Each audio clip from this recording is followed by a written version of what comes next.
Today, for the very morning rally 5, Aerostich's 40th anniversary. You're going to hear from a riding coach, instructor, author named Pat Hahn. He's from Oregon, and his job there is one of the leaders of the Team Oregon Rider Safety Training Program, which is considered by many to be the premier program in America. It's different than what most states do. Pat will explain it. Pat's a native of Minnesota. He worked for the Minnesota Rider Training Program for many years in a management leadership role. And then Oregon hired him away to do the same thing over there for their unique and most riders feel superior rider training program. Pat, thank you for coming. Appreciate you being here. Thanks, Andy. And I know that you know this, but the Rider Warehouse and Andy are great supporters of motorcycle safety and rider training in this country. They really are.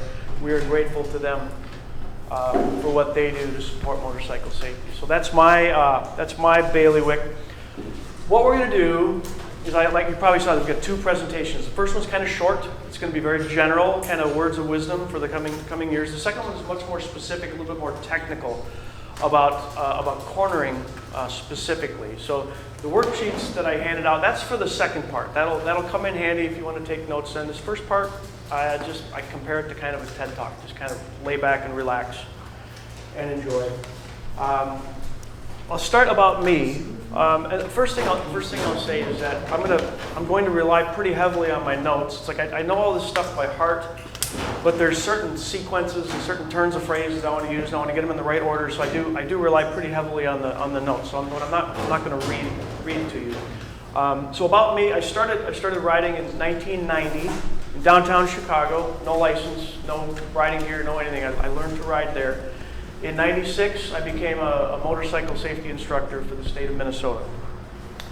In 1999, so we're going on 24 years ago now, I started with the state of Minnesota, the Minnesota Department of Public Safety, and I was helping manage the motorcycle safety program for the state, and then assisting the rider training program then. And really what I was doing marketing. I was doing marketing and communications for motorcycle safety, which is, sometimes safety is a hard sell, as you know. And so now I'm doing the same thing in Oregon. Mostly in Oregon, what I'm doing is advanced training. I'm doing the training that you get after you got your endorsement. So if you want to do better cornering, braking, roadway strategy, that sort of thing, that's what I do. I create those courses, test them, deploy them, and I try to sell those to endorsed riders who do not need their endorsement. I also do a lot of outreach. I'm trying to keep riders engaged with the safety part of motorcycling, keep riders engaged with the training program, keep riders engaged with each other. I think a rider that's connected to other riders is a lot safer than a rider who's kind of out there on their own with no source of information other than maybe YouTube, as you can imagine. At a very early age, I was 21, I took an interest in motorcycle safety. Like I said, I was just kind of a dumb kid. I got no riding gear, no skills, I got no plan in traffic. And then a friend of mine crashed. He was living in Arizona at the time. I'll come back, I'll describe his crash a little bit more, but it was just a typical intersection crash. Somebody pulled out in front of him, he hit the car, got hurt badly. But what he said, what he insisted that whole time, was that there was nothing he could do. And he still insists that to this day. There was nothing he could do about that crash. And right away, I didn't believe that. I didn't believe that was true. I knew better than that, but I didn't know at that time. I didn't know what I didn't know. I was 21 years old. Like I said, I'm a dumb kid. So I started reading. I decided I wanted to learn more about why that wasn't true, why it didn't have to happen like that. And so I got every book that I could read. I took the class, and I developed like a really seriously interested person in motorcycle safety. And so through that, what I did is I started kind of devising like a unifying theory of motorcycle safety and about how every crash is preventable, and almost, not 100%, but that's the theory, and I call it, you saw, it was the 3 degrees of separation. So my obsession with safety kind of led me to this. There are 3 things that separate a rider from the ground. The first, of course, would be strategy. Not of course, but that's strategy. That's awareness and judgment and your choice of speed, your choice of position on the roadway. The second degree of separation are your skills. That's your ability to put your bike where you want to, when you want to. And then the third degree is your riding gear. This is your backup plan in case your first degree and your second degree both fail you. So I know that you've all heard of these 3 things before.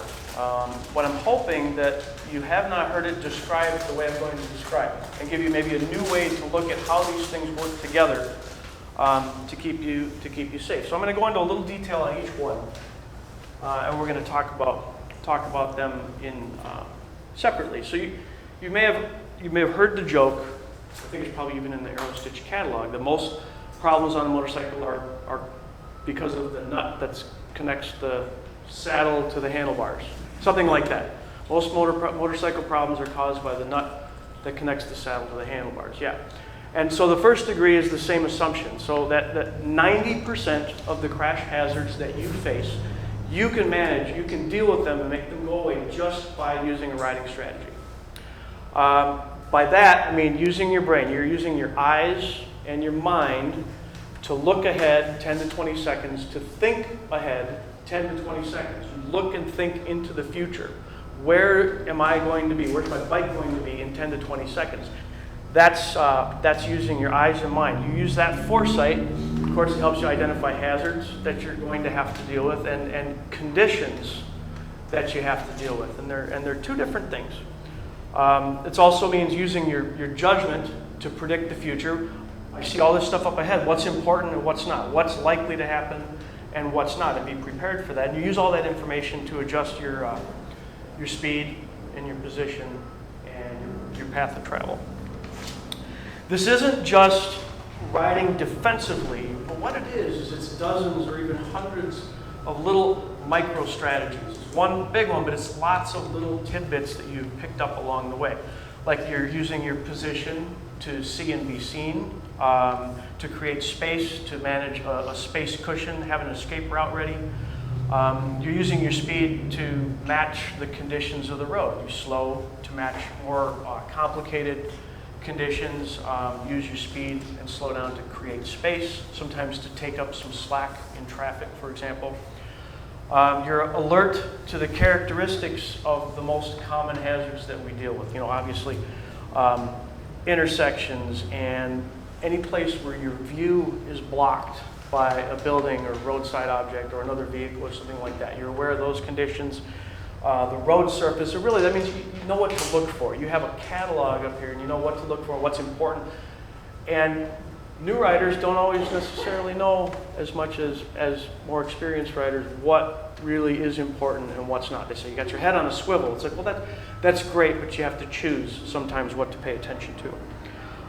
You're also self-aware. That's part of this too. You're self-aware. You're aware of what the heat or the cold that day might be doing to your riding ability. You're aware of what stress or peer pressure or distraction might be doing to your riding ability.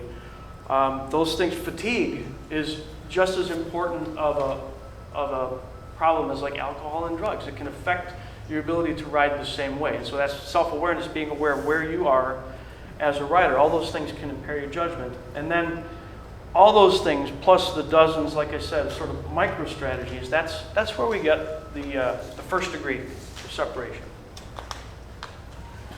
The second degree really is what the brain can't solve. Now your body's got to fix. Your brain wrote this check, now your body's got to cash it.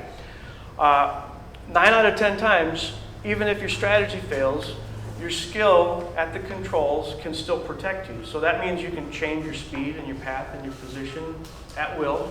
right? Put it where you want, when you want. Your head and your eyes are always on target, right? You're always looking where you want to go. Humans, we're not hardwired to look way down the road. We're not hardwired to look well through a turn 10 to 20 seconds ahead, right? Humans evolved never being able to go more than 8 to 10 miles an hour at top speed. You don't have to look too far ahead to go 8 to 10 miles an hour. And so jumping on a motorcycle that can do many times that, right? We have to train our bodies, and our bodies are not necessarily ready for it, right? It takes practice and work. Your throttle, for example, is purposeful and precise. So we don't like whack open the throttle. We don't yank the throttle, right? You know what you get when you combine a whacker and a yanker? You get a wanker, right? You don't want to ride like a wanker. You can slow or stop from any speed with precision and control. You also, maybe you choose a bike with ABS. It's not hard to do that these days. Earlier it was maybe a little tougher, but ABS makes that a lot easier. Another thing, and this is the second half of our presentation, your curve skills are solid. We lose a lot of riders in curves. Most riders think it's intersections where we lose riders, but really it's curves. They come in too hot and they're not prepared. And I'll come back to that very thoroughly. And then last, for riding skills, your riding posture allows you to be comfortable and in control. You're not hanging on to the bike by your hands, but rather you're kind of loose up above, and you're able to guide the bike with your hands. So the first and second degree can handle, as you see, 99% of the mishaps that you face, right? The last bit is only prevented by riding gear. So now it's too late. Your brain and your skills have failed you, so all you have left is the riding gear. That's your third degree.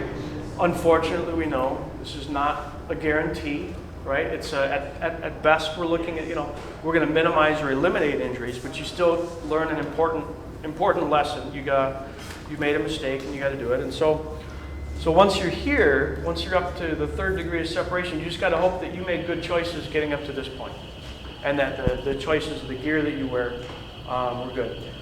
Fortunately for gear, it's not a skill. It's not something you have to learn or practice. It's just a choice. You figure out what gear is going to protect you the way you want, and then it's just sort of an automatic thing. You just put it on. It doesn't take any effort other than picking out the gear.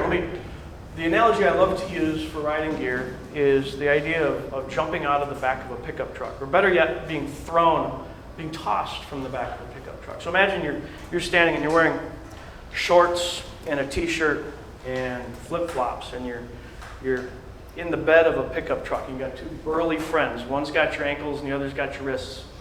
And they're going to toss you out of the back of the pickup real gently, just loft you gently onto the ground, And so if the truck's not moving, right, maybe shorts and a t-shirt, flip-flop, maybe survive that, right? But all of a sudden, if we're up to 30 miles an hour, what do you want to be wearing when those friends toss you out of the pickup truck, right? And we regularly go well more than 30 miles an hour. So that's the way I try to think about riding gear, is imagining what's that going to feel like if I got to jump out of the back of a moving vehicle, because that's pretty akin to what happens when we fall off a motorcycle. Where are we here? Yeah. So the logic that the strategy is 90% solution is another way of saying, bottom, your expert riders use their expert judgment to avoid having to use expert skills. That's kind of how those things fit together. And this is sort of our mantra in rider training, that we try to teach the mental skills so we don't have to use the physical skills. Now, actually, the proportions of the 3 degrees, they look a little bit more like this. And as a unifying theory, statistically, this kind of checks out. About 1 in every 100 motorcyclists is involved in a crash in a given year. And that varies a little bit from state to state, but that's about what it is, right? And so I know we're close to something here. So what I want to do is I want to put the 3 degrees to work. I want to tell you about my friend's crash in 1990. So he was 22. He's a little older than me, he could operate the bike, but he had no idea how to ride it. He didn't ride like a butthead, like a wanker.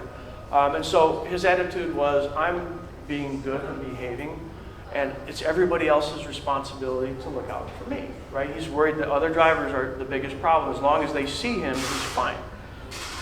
So here he's hoping everybody's going to watch for him, which is a bad assumption to make. And so here we are, we're in Phoenix, and I don't know if you're familiar with Phoenix or not, but there's a very busy main street that goes through Phoenix in the suburbs, Van Buren Avenue, kind of right downtown. And it's summer, it's rush hour, it's hot. There's 4 lanes, two in each direction. There's hotels and apartments and little stores and convenience stores and stuff like that lining the street. So he's on a V65 Magna, so it's a big 1100 V4. And his protective gear, he's wearing sunglasses. And he's wearing slacks and penny loafers and a dress shirt and probably a tie, but that's what he was wearing for his riding gear. And he's traveling 30 to 35 miles an hour down a 30 to 35 mile an hour street. I don't know how fast it was there. So it kind of looks like this. This isn't the location. This isn't the street. There's a picture that kind of matches what I want to talk about. And so he's approaching this intersection. There's a Circle K on the far side of the intersection over on the right. And he's got the green light, right? And so his assumption, he's got the green light. He just travels right through. But there was a parked vehicle, kind of an illegally parked vehicle in front of the thing, right? And so as you know exactly what happens here, the driver pulled out and saw him and then stopped right in his path, right in his lane. My buddy, he locked up both front and rear brakes, and he just skidded. He kept it upright. He skidded straight into the side of that vehicle, hit the fender, and he launched over. Like I said, no helmet, landed right on his head. And so he was in a coma for 2 weeks, 10 days, broken wrists and stuff like that. But he was pretty banged up. He didn't come home for a while. And to this day, like I said, he insists there's nothing he could do. I could not have changed it. He's still mad at that person that pulled out in front of him. He's really proud that he locked up both wheels. He thought he did good. He really believes that he did good by locking up both wheels. He quit riding. He still misses it, but he knows better. He knows better than to make that choice for himself anymore. But like I said, he still believes that other drivers are the problem. But we know that's not true, or at least I believe that's not true. And what I'm saying is the 3 degrees of separation could have prevented this, right? And so the first, with strategy, right, he could recognize the situation. He sees what's happening here. He needs to expect a vehicle to pull out. He notices that his view is blocked. That means somebody else's view could be blocked too, right? And so he could have slowed, right? He could have adjusted his position or changed lanes, right, to kind of change the dynamic here. He could have created some space, use his speed and his position to create some space, right? That's how the first degree could have done this. The second degree, if he had any skills, he could have maybe stopped the bike without skidding, or he could have slowed enough for a quick swerve, right? Because the lady, all she did was pull out and stop in front of him. She didn't jackrabbit off like that. So he could have, if skills could have prevented that. Obviously, the gear, if he had been wearing a jacket and a helmet and gloves, it would have been probably a very different outcome for him. But instead, it turned into a life-changing experience for him. So this is the crash that got me interested in motorcycle safety. And so that's what I was hoping to do, is give you kind of a new way to look at how these things fit together. It's an iterative journey. It takes a while. There's a lot of learning involved. It requires sort of purposeful kind of thinking and learning and reflection. And like when you have a bad experience at an intersection, for example, or a curve, to think about that. Okay, if I had that situation to do again, how would I do it differently? Right? That kind of iterative journey. Skill, that generally requires additional training. Your basic course, your training, your endorsement course gets you basic skills, and those are great to get started, but they're not necessarily enough to keep you safe in all situations. There are other courses other training and educational opportunities that you can take to keep taking your skills up in little steps to get better and better all the time. And then, like I said, gear is just it's just a simple choice. And so, to sum up, strategy, it's not just your head is on a swivel, right? But it's really purposeful. You are seeking out information. You're casting your eyes out for information. You're reeling in new clues. It's layer upon layer of strategies and micro strategies, as well as awareness and judgment, and knowing when your awareness or your judgment may not be 100%. A good example is on a Saturday, the rider you are at 10 o'clock in the morning is different from the rider you are at 4 o'clock in the afternoon, right? We know this, right? All you have to do is be aware of it and make adjustments to your speed and position to accommodate that. The riding skills, like I said, they support your riding strategy. They serve as your backup when your brain and your strategy fail you.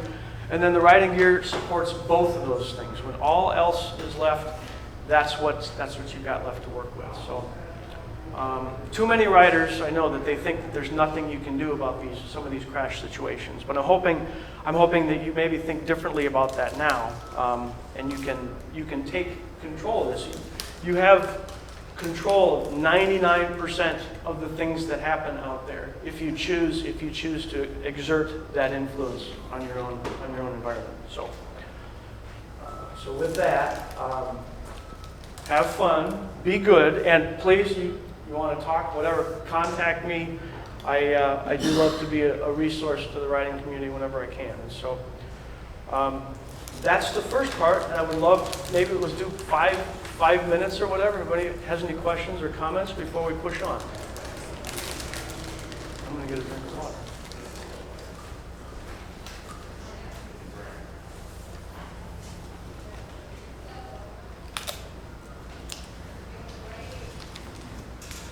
Okay, hearing none, I'm going to push on. Yeah. Do you feel that I didn't see you car driver say in an accident, I didn't see you. Do you feel that sometimes happens on behalf of the rider? There's a name for this special kind of blindness where we don't see what's in front of us. The famous video of the Aerostich guy walking through the room. That works both directions. As a rider, often you'll distance unless they're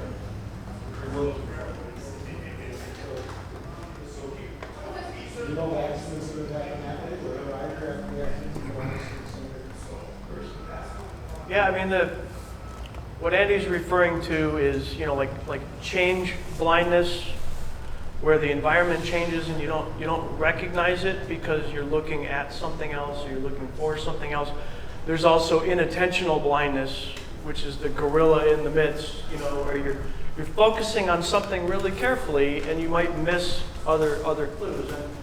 And riders can fall into the same trap as well, as you see what you expect to see, and then you get surprised because you don't. Maybe your imagination isn't good enough, or maybe you're in a frame of mind that doesn't take you where you need to be. And so I hear about those. As a matter of fact, I heard about one, fortunately, a very minor crash, but a crash nonetheless, of a young friend who shall remain nameless, was on his way to Winona State yesterday. His parents are driving the car with all his stuff, and he's taking his motorcycle to Winona State, and he wound up dropping the bike or having a little mishap in the gas station, right? And I'm sure that his mind was elsewhere, right? It wasn't necessarily on the bike to make a simple mistake like that. So yeah, I think that happens all the time. It never shows up in police reports, but it does in the anecdotes.